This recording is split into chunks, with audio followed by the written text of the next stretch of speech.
Clara stood at the edge of the busy train platform, her worn brown coat pulled tightly around her.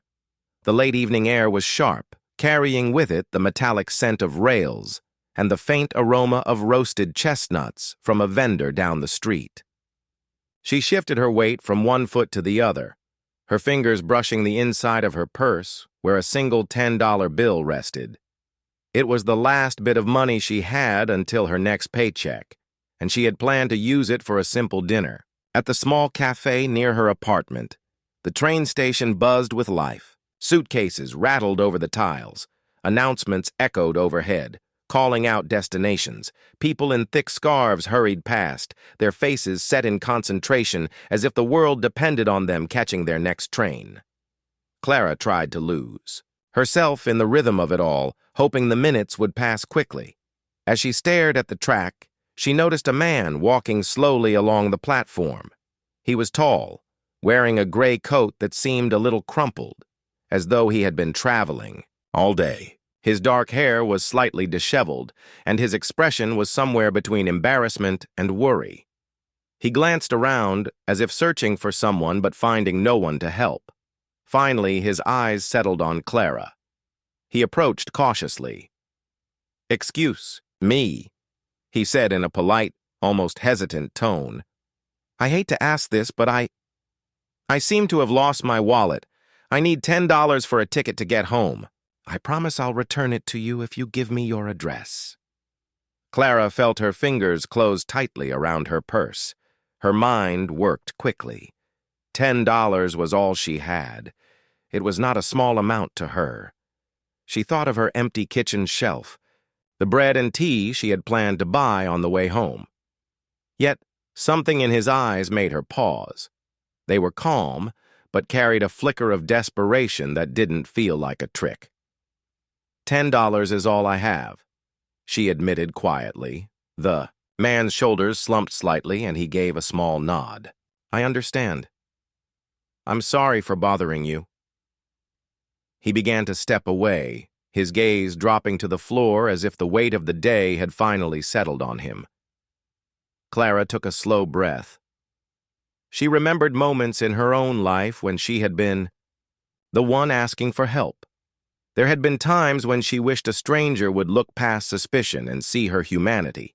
Before she could overthink it, she reached into her purse, pulled out the bill, and held it toward him. "Here," she said. "I hope it helps." He froze for a moment, looking at her hand as if unsure whether to take it. Then he accepted the bill gently, almost reverently, as though she had given him something far more valuable than paper money. "Thank you," he said, his voice deep with sincerity. "You don't know what this means to me." Clara managed a small smile. "It's all right. Just get home safe." As she stepped onto her train, she glanced back over her shoulder. The man was still standing there, holding the bill in both hands, his expression unreadable. She couldn't tell if it was relief, gratitude, or something else entirely. Then the crowd shifted, and he was lost from sight. Inside the train, Clara sank into a seat by the window. The interior smelled faintly of coffee and wet coats. The train lurched forward, and the station began to slide away. She rested her chin on her hand, the lights of the city streaking past in yellow and white. Hunger whispered in her stomach, reminding her that she would have to go without dinner tonight. Yet despite the emptiness, she felt a warmth spread through her chest. It was the quiet satisfaction of knowing she had helped someone in need, even when it wasn't convenient. Outside, the city rolled by, shops closing for the night, streets glistening under the glow of lamplight. Clara tried to push thoughts of the man from her mind, but they returned again and again. There was something unusual about the way he had looked at her, almost as if he had been searching for something beyond the money. She didn't know his name. She didn't know where he was headed. For all she knew, she might never see him again. Still, the image of his grateful expression stayed with her like a lingering melody after a song had ended. Far across the city, the man she had helped, Jonathan, was seated in a small cafe, a half-finished cup of tea in front of him. The $10 bill lay on the table, perfectly flat. He traced the edge of it with his finger, deep in thought. He wasn't without money. In fact, he could have bought the entire train station if he wanted to. But earlier that day, he had been wondering whether people still helped strangers without expecting anything in return. So he had left his wallet locked in his office and gone into the city dressed like an ordinary traveler. Most people he had asked for help had walked past, avoiding his eyes. Some had even frowned at him as though he were a nuisance. But then, there was Clara, tired-looking, modestly dressed, and clearly not wealthy, who had still given him her last bill without hesitation. Jonathan picked up the money and tucked it into his notebook, marking it as something worth remembering. He decided that this was not going to be the end of their story. Back on the train, Clara leaned her head against the cold glass of the window. She didn't notice the faint smile tugging at her lips. She was thinking about kindness, about how the smallest actions could ripple outward in ways a person might never see. What she didn't know was that her kindness had already begun a ripple, one that was quietly making its way back toward her. Clara stepped off the train and walked toward the narrow streets that led to her apartment. The wind had grown colder, slipping through the gaps in her coat. The scent of fresh bread drifted from the bakery on the corner, making her stomach ache. She slowed her pace for a moment, staring at the warm glow inside the shop. People stood in line, their hands wrapped around paper bags filled with bread and pastries. Clara reached into her purse out of habit, forgetting that it was empty. Her fingers brushed against nothing but the soft lining, and she sighed. She turned away from the bakery and continued walking. The streets were quiet now, except for the sound of her boots on the pavement. She thought about the man at the station and wondered if he had made it home. She hoped he had. The image of his eyes, filled with that strange mixture of relief and gratitude, stayed in her mind. When she reached her apartment, she unlocked the door and stepped into the small living room. It smelled faintly of lavender from the soap she used on the floor. The room was warm enough, but it felt emptier than usual. She set her purse on the table and hung her coat by the door. For dinner, she poured herself a cup of tea from the last of her tea leaves and sat by the window. Outside, the street lamp flickered, casting soft light onto the wet road. As she sipped her tea, she thought about kindness. It was easy to keep what little you had, but she had learned from her parents that sometimes giving was more valuable than keeping.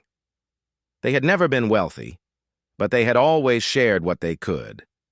She remembered her mother telling her that kindness was like planting seeds. You might not see them grow right away, but one day they would bloom in places you never expected.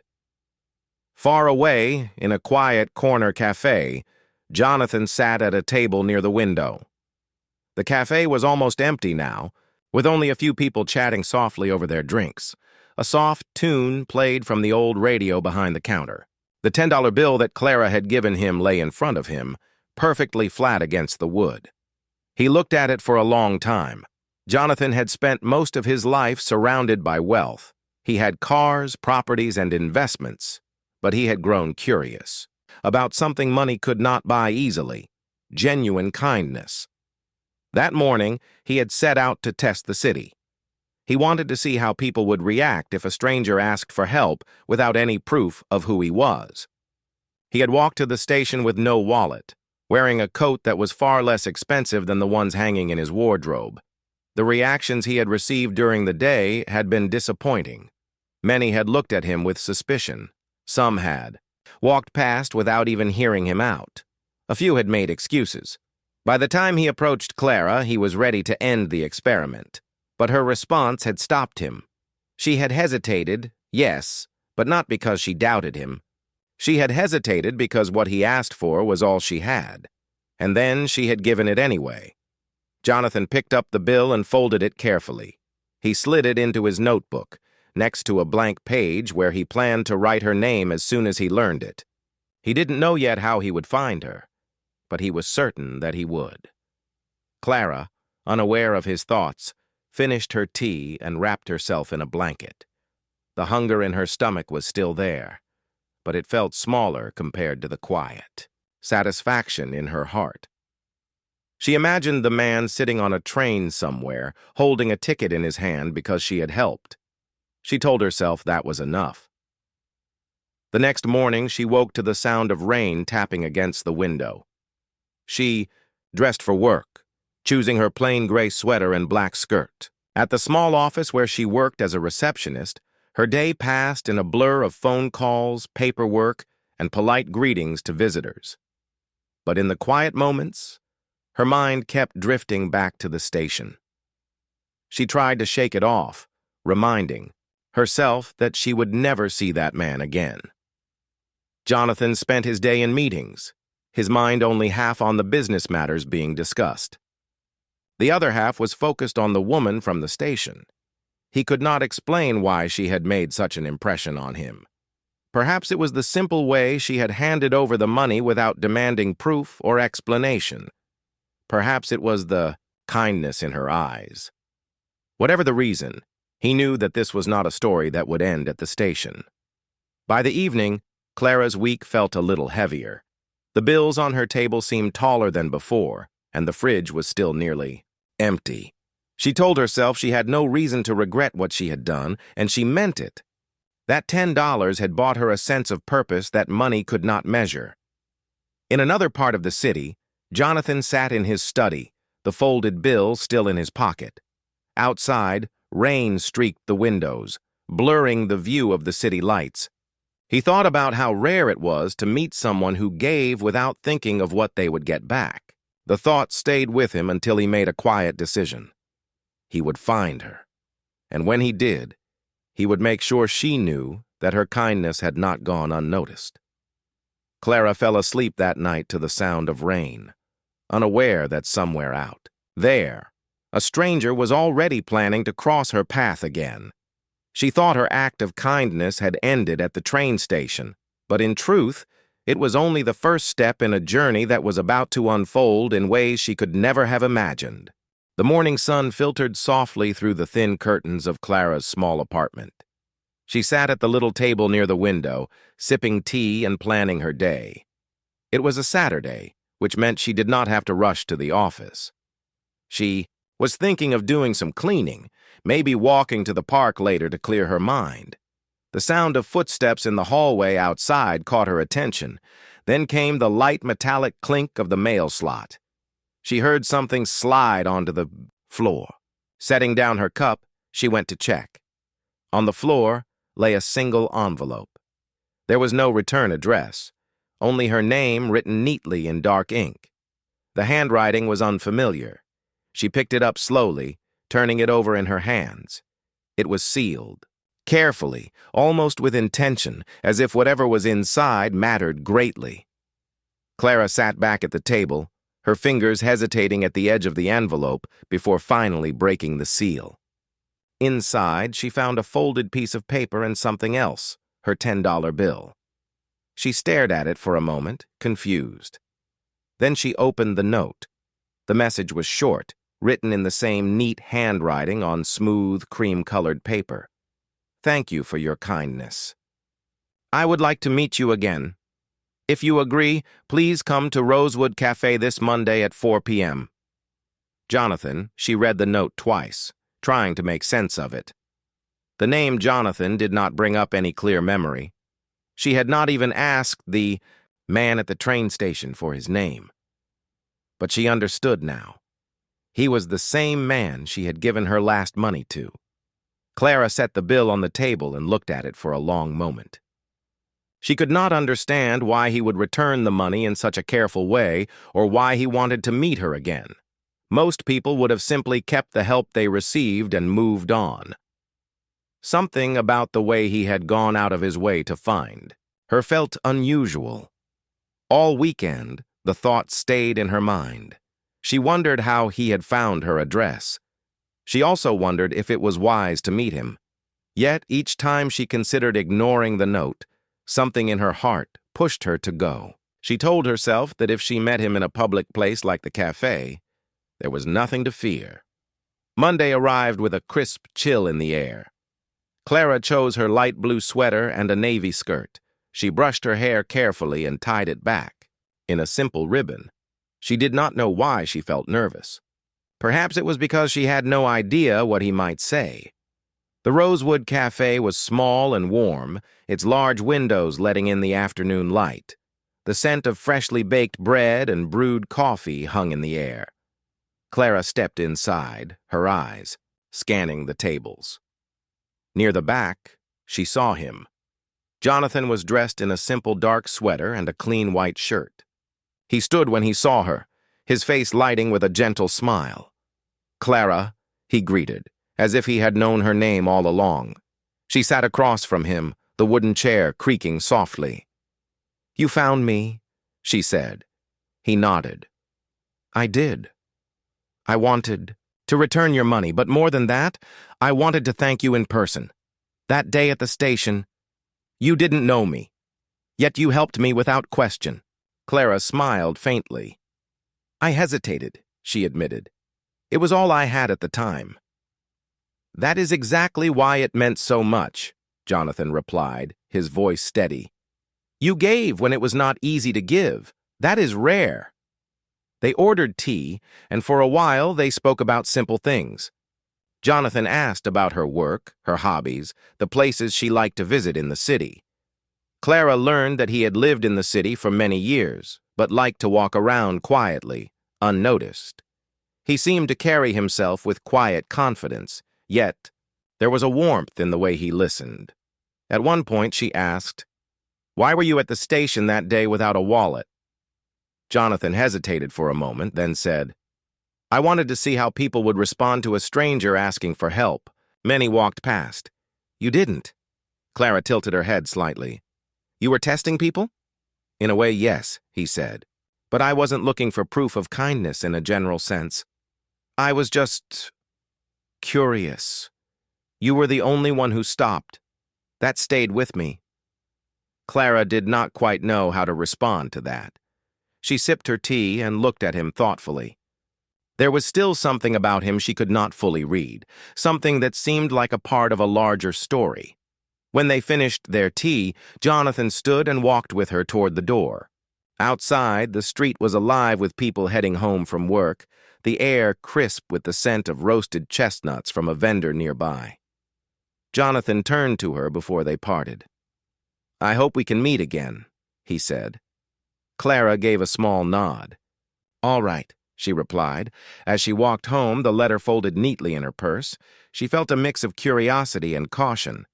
She did not know what Jonathan's true story was, but she could not deny that meeting him had stirred something inside her. Jonathan watched her go, his hands in his pockets. He had not yet told her everything, but he knew their paths would cross again. There was more he wanted to share and more he wanted to do for her. Clara returned to her apartment, the $10 bill resting on the table once more. She could have put it back in her purse and spent it the next day, but she left it where it was. It had become more than just money. It was now a reminder of a moment when two lives had briefly touched, starting a story neither of them could yet see in full. The week after their meeting at Rosewood Cafe passed slowly for Clara. She went to work each day as usual, answering calls, filing papers, and greeting visitors with her polite smile. Yet her mind often drifted back to that quiet corner table, where she had sat across from Jonathan. She found herself replaying the conversation, wondering about the parts he had left unsaid. She did not know why she cared so much. Perhaps it was because Jonathan seemed different from anyone she had met before. He had a way of looking at her as if her words truly mattered. She was used to people listening only half-heartedly, their attention already somewhere else. But Jonathan listened in a way that made her feel as though she was the only person in the room. On Thursday evening, as she was locking up her desk, her phone buzzed. It was a message from an unknown number. "Would you like to meet for coffee again? This Saturday? Same place at 4 p.m. Jonathan Clara hesitated for a moment, then typed a simple reply. "All right." Saturday came with a soft, golden sunlight that warmed the streets. Clara wore a cream-colored cardigan over a simple green dress. She tied her hair back loosely, and carried her small brown purse. As she walked toward Rosewood Cafe, she felt a light nervousness, though she told herself it was just another conversation. Jonathan was already there when she arrived, seated at the same table as before. He stood as she approached, greeting her with that same warm smile. They ordered coffee this time, and when the cups arrived, steam curled upward, carrying a rich, comforting aroma. For a few minutes, they spoke of ordinary things. The weather, the changing leaves in the park, a small festival happening in the city that week. But soon, Jonathan leaned back slightly in his chair, his expression growing thoughtful. "Clara," he began, "I have been thinking about something since the day we met at the station. You said you gave me that money even though it was all you had." "Why?" Clara looked down at her cup, tracing the rim with her finger. "I suppose because I know what it's like to need help and not have anyone there. When I was younger, my family struggled a lot. We didn't always have enough for the week, but sometimes someone would help us, neighbors, friends, even strangers. It made a difference. I guess I wanted to be that person for someone else, even if it was just a small amount." Jonathan's gaze softened. "So you gave because you've been on the other side of it?" "Yes," she said simply. They sat in, a quiet moment after that, the clinking of cups and soft chatter from other tables filling the space between them. Jonathan's eyes held a look that Clara could not quite read, something between admiration and sadness. "You know," he said after a pause, "most people I asked that day didn't even stop to listen. I had started to believe I wouldn't find anyone willing to help. Then you appeared. You didn't know me, and yet you chose to trust me. That's rare." Clara shook her head lightly. "I just did what anyone should do." Jonathan smiled faintly. "Perhaps, but not everyone does." They spoke for over an hour. Clara learned that Jonathan had traveled a great deal, both for work and for his own curiosity. He talked about small towns he had visited, the quiet charm of bookstores tucked away on narrow streets, and the way the world felt different when you walked through it slowly rather than rushing past.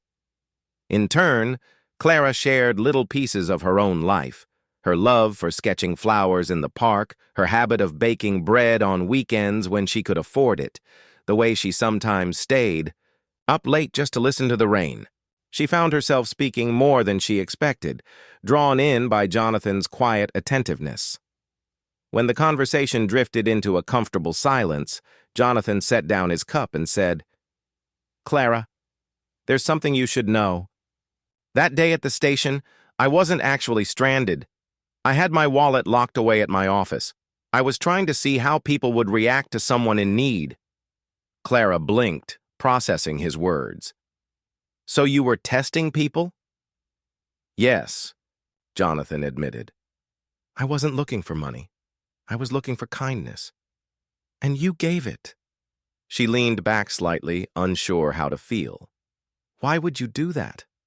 Jonathan's voice was steady but gentle. "Because I've seen how the world can grow cold when people stop helping each other. I wanted to know if kindness still existed in its pure form, without reward. And you proved to me that it does." Clara was quiet for a moment, her hands resting around her coffee cup. She wasn't sure whether to feel flattered or a little startled by the idea that she had been part of some kind of test. But looking into Jonathan's eyes, she saw no trace of mockery or insincerity, only gratitude. "I suppose I'm glad I could remind you," she said finally. Jonathan smiled, the corners of his eyes crinkling slightly. "You reminded me more than you realize." They left the cafe together, stepping into the late afternoon light. The city felt calm, the golden sun dipping toward the horizon. As they walked, their conversation wandered to lighter topics, funny childhood memories, favorite foods, the little things that made them feel at home. Clara found herself laughing more than she had in weeks, When they reached the street where they would part ways, Jonathan paused. "Thank you for meeting me again," he said. "I hope this isn't the last time." Clara felt a small warmth in her chest. "It doesn't have to be," she replied.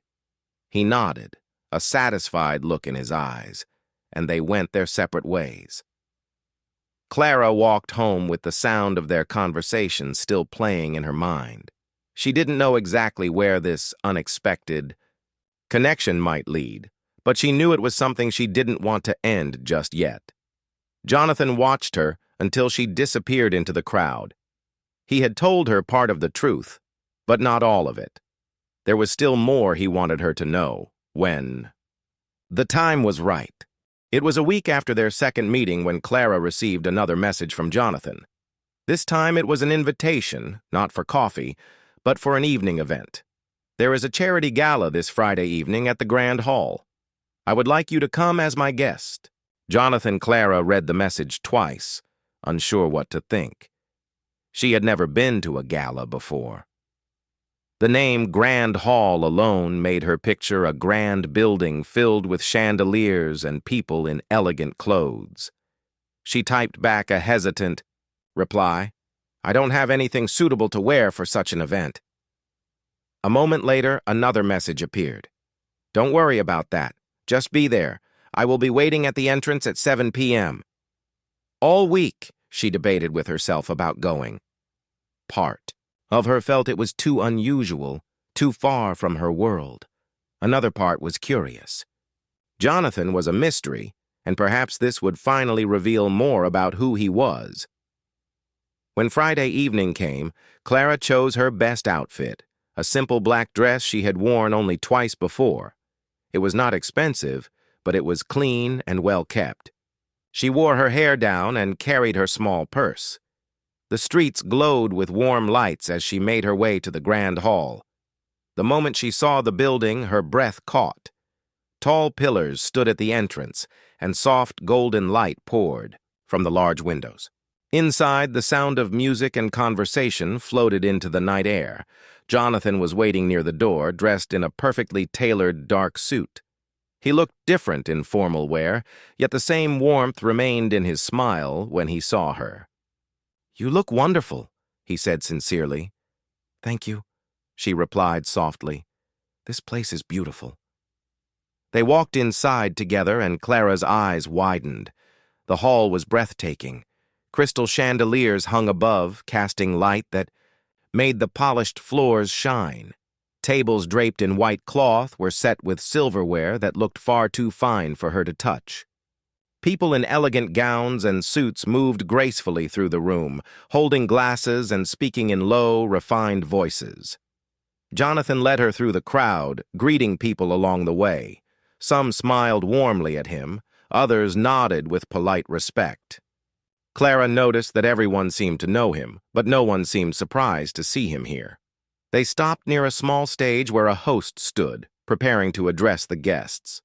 "This gala," Jonathan explained quietly, "is for raising funds for education programs. Every year we bring together people who can contribute to the cause." Clara nodded, impressed. "That's a wonderful idea." As the evening went on, they spoke to several people, teachers, business owners, and community leaders. Clara was shy at first, but Jonathan stayed close, introducing her with a kindness that made her feel welcome. An hour into the event, the host stepped onto the high stage and tapped the microphone. The room quieted.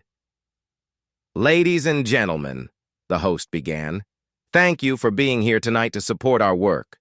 We have a special moment to share before we begin the main program. I would like to invite to the stage the man who has been leading these efforts for many years, Jonathan Hale." Clara turned to Jonathan in surprise as he gave her a small smile and walked toward the stage. She had not known his last name until now. The way the crowd applauded made it clear that he was more than just a regular attendee. Jonathan took the microphone, his voice steady and warm. "Thank you all for being here," he began. "This event is close to my heart because I believe education changes lives. But tonight, I want to share a story that reminded me why kindness matters just as much. Clara felt her heart beat faster. A few weeks ago, Jonathan continued, I stood at a train station without my wallet. I asked for help from strangers. Most passed me by, but one person stopped. She gave me her last $10 so I could buy a ticket home, even though she needed it herself. That act of generosity stayed with me. There was a soft murmur in the crowd. Clara lowered her gaze, realizing he was speaking about her. Jonathan smiled, looking in her direction. That person is here tonight. Clara, would you please join? Me? Clara's hands felt light and shaky as she walked toward the stage. She could feel dozens of eyes on her, but Jonathan's steady expression gave her courage. When she reached his side, Jonathan spoke again. Clara reminded me that kindness still exists even in the smallest moments. It is my honor to have her here, not only as a guest, but as an example of the generosity we hope to inspire in others. The audience applauded warmly. Clara felt her cheeks grow warm, but there was no embarrassment, only a quiet pride. Jonathan turned to her, his voice soft enough that only she could hear. I wanted you to see this part of my life. She looked up at him. You're the one leading this whole event? He gave a small nod. Yes. I've been working on causes like this for many years, but it's rare to meet someone whose kindness is as genuine as yours. I wanted to thank you, not just in words.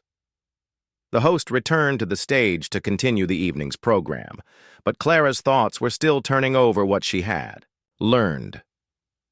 Jonathan wasn't just a kind man she had met by chance. He was someone who used his resources to help others on a large scale. And yet he had been walking through the city testing strangers, searching for the very thing she had given him.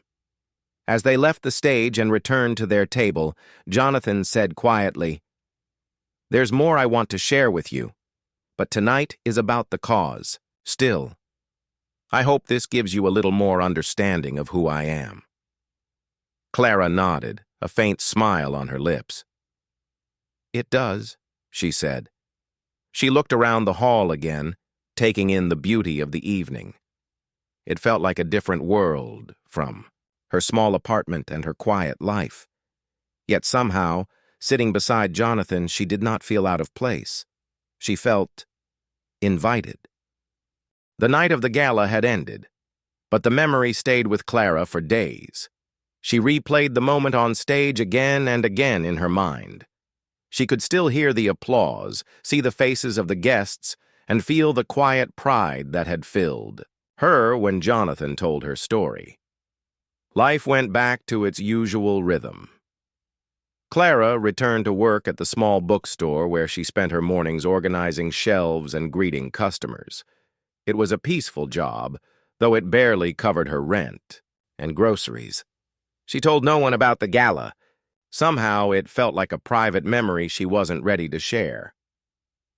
One Thursday morning, while she was arranging a new stack of novels, the doorbell above the shop door rang. She looked up and froze. Jonathan stood there dressed simply in a light blue shirt and dark trousers, holding a paper bag. "Good morning," he said warmly. "Jonathan," she said, surprised. "What are you doing here?" "I was in the area," he said with a smile, "and I thought I'd bring you something." He held out the bag. Inside was a neatly packed breakfast, fresh bread rolls, fruit, and a small jar of honey. "I remembered you didn't have much to eat the day we met," Jonathan said. "I thought this might be better than skipping breakfast." Clara felt a mix of gratitude and awkwardness. "You didn't have to do this." "I wanted to," he replied simply. "Besides, I needed to talk to you about something." He waited until the shop was empty before speaking again. "Clara, I've been thinking about how we met. I've been thinking about your kindness. And I want to offer you an opportunity." She tilted her head. "What kind of opportunity?" Jonathan's tone was calm, but his words carried weight. "I run a foundation. We fund educational projects, community libraries, and programs for people who want to learn new skills. We also offer scholarships and small grants to individuals who have a vision but not the resources. I think you could be part of it." Clara blinked in surprise. "Me? But I'm just working in a bookstore. I don't have experience in big projects." "That's not true," Jonathan said gently. "You have experience in kindness, patience, and making people feel valued. Skills like that matter more than most people realize. I want you to work with us, part-time at first, helping with community reading programs." She felt her pulse quicken. "That sounds incredible, but I don't even know where to start." "That's the best part," Jonathan said. "We'll teach you." The idea seemed almost unreal. A week ago, she was a stranger at a train station helping a man who looked lost.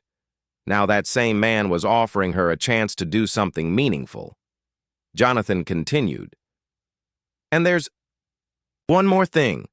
I know finances have been difficult for you. I'd like to cover a short training course for you. Public speaking, project coordination, whatever you choose. You can pick the course yourself." Clara hesitated. "I appreciate this more than I can say, but I'm not used to taking help." Jonathan smiled. "You gave help without asking for anything back. Sometimes it's all right to accept it too." She looked down at the bag of breakfast in her hands and thought about the way he had spoken at the gala, calm, confident, and full of purpose. Slowly, she nodded. "All right, I'll try." "Good," Jonathan said, clearly pleased. "We'll start next Monday. You'll come to our office, meet the team, and see what we do." The rest of the day passed in a blur for Clara. She kept imagining what the office might look like, who she might meet, and what it would feel like to be part of something bigger than herself. When Monday came, she stood outside a tall glass building with the name Hale Foundation in silver letters above the entrance. Her heart pounded as she stepped inside. The lobby was bright and welcoming, with plants in every corner and the sound of soft music playing. A young receptionist greeted her and led her to a meeting room where Jonathan was waiting. Around the table sat 3 other people, 2 women and a man who smiled warmly when she entered. "Everyone," Jonathan said, "this is Clara. She'll be helping with our reading outreach programs." The introductions were easy, and soon they were discussing upcoming events. Clara listened carefully as the team talked about visiting small towns, setting up book drives, and creating reading corners for children. By the end of the meeting, Clara was given her first task, organizing a small book fair at a community center. She would work alongside another team member, Sophie, who had years of experience in event planning.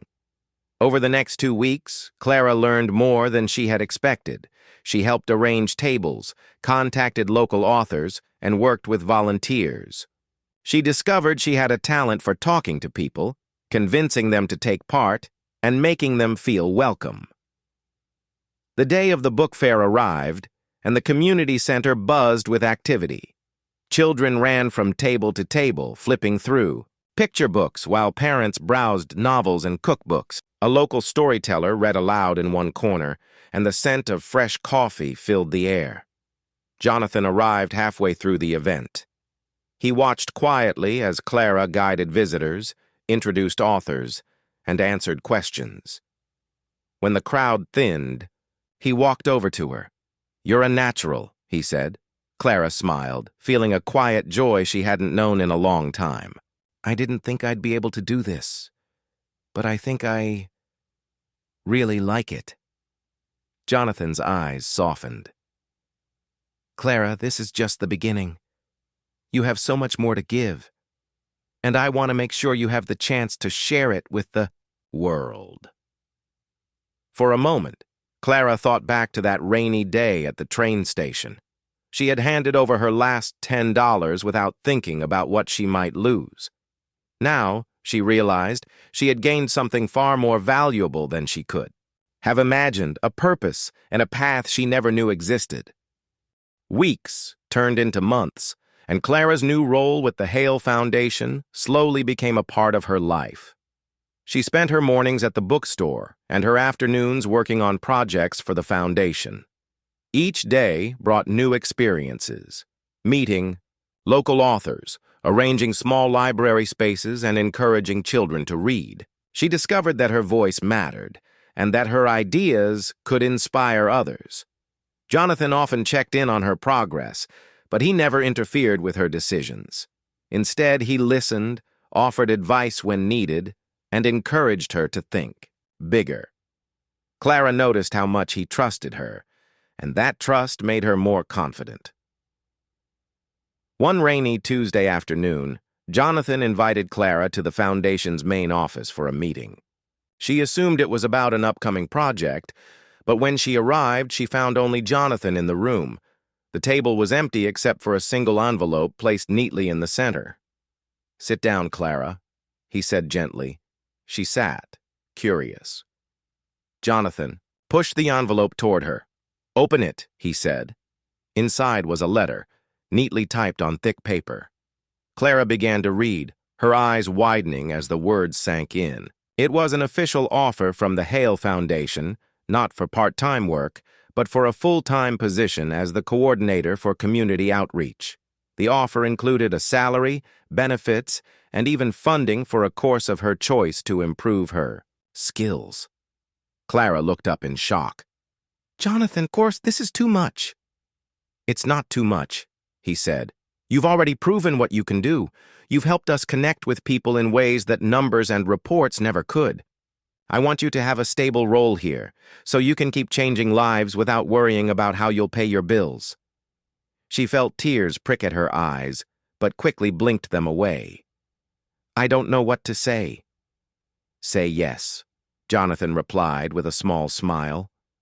Clara nodded slowly. "Yes." Jonathan's smile grew. "Good. Then there's something else I want to show you." He led her out of the meeting room, down the hall, and into a large storage space. The walls were lined with boxes, shelves, and stacks of books waiting to be delivered to different communities. In the middle of the room stood a large wooden crate. Jonathan pried it open and pulled back the cover, revealing brand new shelves, colorful rugs, and small beanbag chairs. "This," Jonathan said, "is for the project you will lead yourself. We're opening a small community reading center in the same neighborhood where we first met. It will be yours to run. You'll decide the programs, events, and how it grows." Clara stared at the contents of the crate, imagining the space filled with people, the sound of pages turning, and children laughing as they discovered stories for the first time.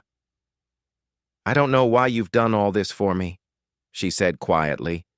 Jonathan's eyes softened. "Because you showed me something that day at the station. You didn't see me as a businessman or a stranger who might not pay you back. You saw a person in need and you helped without hesitation. People like you remind me why I started this foundation. Kindness like yours changes the world in ways we can't always measure." Clara felt a warmth spread through her chest. "I'll do my best." "I know you will," Jonathan replied. The following weeks were filled with planning. Clara found a small but sunny building near the train station, just a short walk from where she had given away her last $10 months ago. She worked with volunteers to paint the walls in soft, welcoming colors. Local artists created murals of trees with books hanging from their branches. Shelves were filled with donated books and new titles purchased through the foundation. When the reading center finally opened, the entire neighborhood came. Parents brought their children, teenagers browsed through novels, and elderly residents sat in cozy chairs reading newspapers. Clara moved from one group to another, greeting people, answering questions, and making sure everyone felt at home. In the corner, Jonathan stood quietly, watching. When Clara finally had a moment to herself, she walked over to him. "It's better than I imagined," she said. "It's because you made it that way," Jonathan replied. The day ended with a small gathering in the reading center. Volunteers brought homemade snacks, and someone played soft guitar music in the background. As the sun set and the last visitors left, Clara locked the doors and took one last look at the space. It was more than just a room filled with books. It was a place of possibility. Jonathan approached her. "You've done something special here. I hope you know that." Clara smiled. "I think I finally understand. That day at the station, I thought I was losing my last bit of security. But it turned out to be the first step toward everything I have now." Jonathan nodded. Sometimes life works that way. A single act of kindness can open doors we never knew existed. As they stepped outside into the cool evening air, Clara looked toward the train station in the distance. She remembered the sound of the rain, the damp chill in the air, and the uncertain feeling in her chest when she handed over her last $10. She never could have guessed that the stranger she helped would one day help her build a life filled with purpose. And though she now had stability, a job she loved, and a place that belonged to her, she knew the most important gift she had received was not money or opportunity. It was the reminder that kindness has a way of coming back, often in ways we cannot predict. Jonathan glanced at her as they walked. "So, what's next for you?" Clara smiled, her eyes bright. "I think I'll start planning our first reading program, and maybe I'll save a few seats for strangers, just in case they need a place to belong." Jonathan chuckled. "That sounds perfect." And as they walked away from the station that had once been just a place of passing trains, Clara felt the steady rhythm of her new life beginning. One built on trust, hope, and the simple power of giving without expecting anything in return.